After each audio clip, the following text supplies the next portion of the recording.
Bismillahirrahmanirrahim. Assalamualaikum warahmatullahi ta'ala barakatuh. Alhamdulillah rabbil alamin, wassalatu wassalamu ala asyrafil anbiya wal mursalin wa ala alihi wa sahbihi ajma'in. Alhamdulillah, we are still discussing in chapter 4 of our book, Post-Islamic Psychology, a Transcendent Model to Achieve Peace, Happiness and Success in the 21st Century. And we have discussed the whole idea of shaping process and how conditioning in terms of classical and operant conditioning affects our shaping process. All right, and we have discussed about how we can actually through shaping process create a wonderful ummah of excellence in the 21st century, and I have discussed that in the previous video. Today I'm going to discuss on the subtopic of anxiety, chapter 4. You go to this book, chapter 4.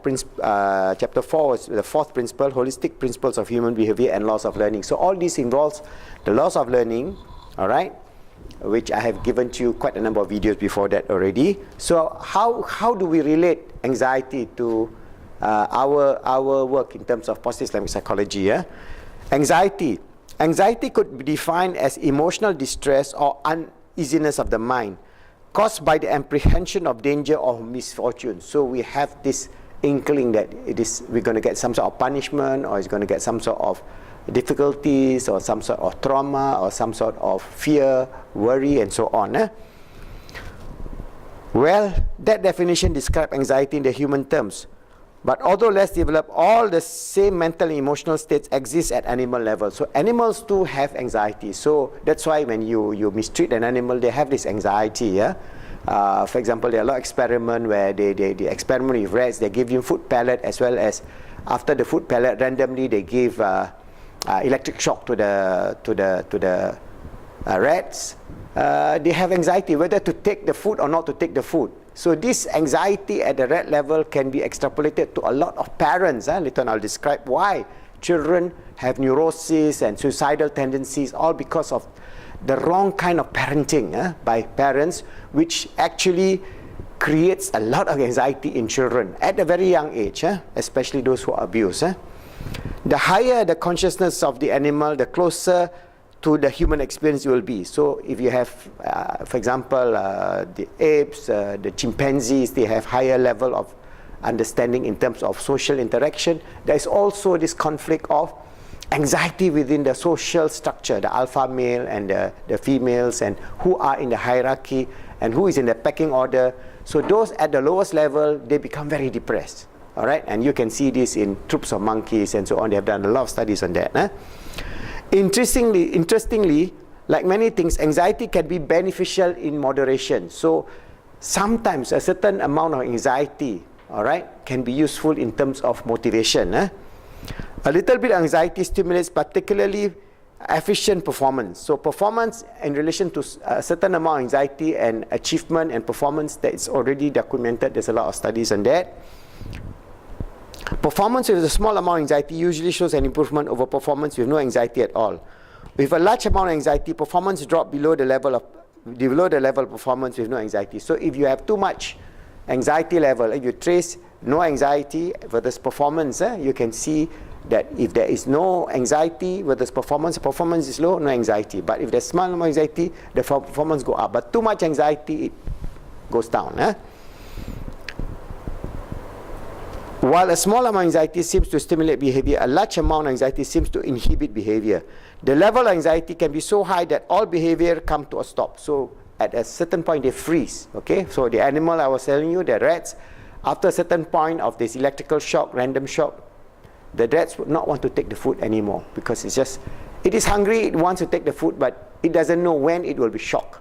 So it becomes very, very, at that point, they are already not actually reacting well. So they are at that time, is already at the bordering, if we look at the human level, is bordering, okay, deep depression. It is correct that anxiety can be beneficial and stimulate behavior. From the relative point of view, this will be considered good. So we can say anxiety to a certain extent is good, but what about the philosophical and the holistic approach of human behavior that we are talking about? From the absolute perspective, anxiety is never good. So we do not want to create anxiety in ourselves, in our children, in our society also. Even though to a certain extent we know anxiety can be good, but there are other ways of stimulation and reinforcement. So why should we use a negative approach?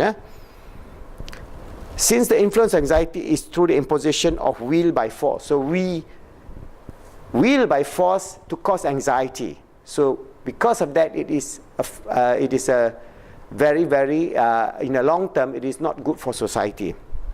Anxiety always involves the influence of some kind of negative control. It would be better if the improved performance came about from influence of positive factors. That means from internal motivation, inner speech, self-talk, which I have given to you earlier on, and giving them the positive reinforcement. While there are many harmful effects from the use of negative means to condition behavior, there is one which outshadows all others. Every time conditioning by negative means is successful, it reinforces a response of using more negative means. Each successful use of negative control increases the use of negative control in the future. So this is a vicious cycle of downward cycle of using more and more negative control, and you can find this in totalitarian states. How they use the carrot and the stick, but initially it was a carrot, more carrot and the stick, and then it get more sticks and no carrots, because then the dictator and so on is fearful for their own, for his or her life, and they use imposition by mass execution. That's what happened to Stalin. He exiled millions of people, and maybe 30 to 40 million Russians died in the Soviet era of Stalin, out of hunger, out of gulag, out of torture, out of so many things. All right, but the initial idea of Marxism was good, because before that they have the Tsar and people are dying of hunger. So when they introduce a certain amount of socialism, people have food. All right, but beyond that, there were many other challenges within the state, and as a result, because of Marxism, they don't believe in God. Everything is just materialistic. So they have no conscience, they have no values. So they create anxiety in their society by what? By having secret police. So they will then spy on people. So if your level of anti-government activities is very high, then they send you to Siberia and then you die of hunger. As easy as that. So people disappears. All right, but this is where we have to understand what are the parameters in which we Muslims can develop a wholesome, holistic behavior for the 21st century using positive means. That's why we developed this whole idea of positive Islamic psychology, a transcendent model to achieve peace, happiness, and success in the 21st century, as a way forward of how we can shape our Muslim society and human society towards a globalized utopia. This is a vision, this is a mission, this is something that is very, very big. We're talking about an idealism, but we must have vision and mission in life. That means if we want to change the world, we must change ourselves, we must shape ourselves, we shape our family, our society, and then the world. So this is some ideas which Professor Muhammad Mahdi Jenkins have wrote down about how we want to shape society and why the imposition or the causes of anxiety by negative control is not on a long-term good. I remember sometimes parents has to use this kind of approach, but over the long term we should reduce anxiety and have a world, what be a wonderful world without anxiety. Today I just read a report of the number of suicides in America and in the Western world, and it is shocking. People are killing themselves at a far faster, especially the young teenagers. They are killing themselves. Why? Because they live in a society that causes a lot of anxiety, a lot of pressure on them, and they are going into very deep depression. And that article really shocked me. So we have to do something. Anxiety will cause depression, and severe depression with suicide ideation will then causes a lot of unnecessary death of young, productive people who see no meaning, no purpose in life. So what is important is for us to give them a holistic worldview, a holistic behavior. That's why we have this approach of holistic human behavior, a total human being living internally at peace with himself and at peace with Allah subhanahu wa ta'ala and at peace with all the surroundings, creating a wonderful life this transient material life for 60 years, 70 or 100 years, and then traveling on to the realm of the permanent.